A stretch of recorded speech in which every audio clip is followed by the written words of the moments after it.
শারীরিকভাবে অক্ষম বা দিব্যাঙ্গজনদের স্বাবলম্বী করার লক্ষ্যে এবং তাদের দৈনন্দিন জীবনকে সহজতর করার জন্য গোমতী জেলায় একটি বিশেষ শিবিরের আয়োজন করা হয়।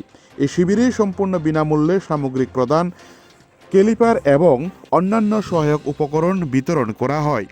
রাজস্থানের জয়পুর ভিত্তিক বিখ্যাত সেবা সংস্থা ভগবান মহাবীর বিকলাঙ্গ সহায়তা সমিতি তাদের নয়াদিল্লি শাখার সহযোগিতায় এবং গোমতী জেলা দিব্যাঙ্গন পুনর্বাসন কেন্দ্রের যৌথ উদ্যোগে এই মহৎ কর্মসূচির আয়োজন করেছে।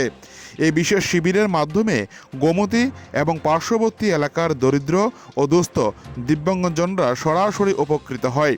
এই শিবিরের মূল লক্ষ্য হল সমাজের শেষ সারির অসহায় মানুষদের কাছে আধুনিক সহায়ক উপকরণ পৌঁছে দেওয়া, যাতে তারা শারীরিক সীমাবদ্ধতা কাটিয়ে স্বাভাবিক জীবনে ফিরতে পারেন।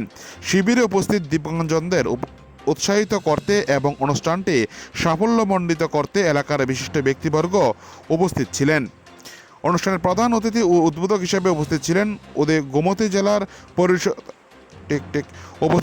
গোমতী জেলা পরিষদের সভাধিপতি দেবল দেব রায়। এছাড়াও অতিথি হিসাবে ছিলেন উদয়পুর পৌর পরিষদের চেয়ারম্যান শীতল চন্দ্র মজুমদার, টেপানিয়া গ্রাম পঞ্চায়েত প্রধান রঞ্জন শর্মা, টেপানিয়া পঞ্চায়েত সমিতির চেয়ারম্যান ঝর্ণারানী দাস, ডিডিআরসির ডক্টর নীলাদ্রি দেববর্মা সহ প্রমুখ। উদয়পুর থেকে নিজস্ব প্রতিনিধির রিপোর্ট, টিভি 100 বাংলা।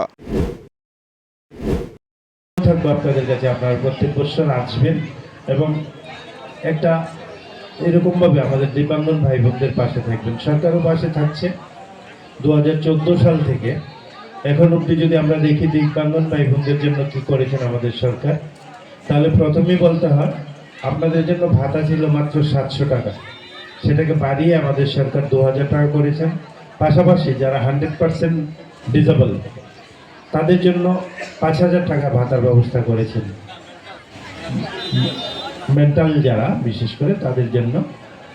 পাশাপাশি আমাদের যিনি দলীয় সাংগঠনিকভাবে আপনাদের এই জেলার দায়িত্ব নিয়ে আছেন সুকুমার বাবু, উনি দাবি করেছেন আমাদের সরকারের কাছে যাদের প্রত্যেকের জন্যই 5000 টাকা করা, এটা একটা যুক্তিসঙ্গত দাবি। এই দাবি পূরণের জন্য সরকারের সাথে আমাদেরও যখন আলোচনা হবে নিশ্চয়ই আমরাও কথাটা রাখবো, যাতে করে আপনাদেরকে যারা দিব্যাঙ্গন আপনাদেরকে 5000 টাকা করে ভাতা দেওয়ার ব্যবস্থা করা হয়।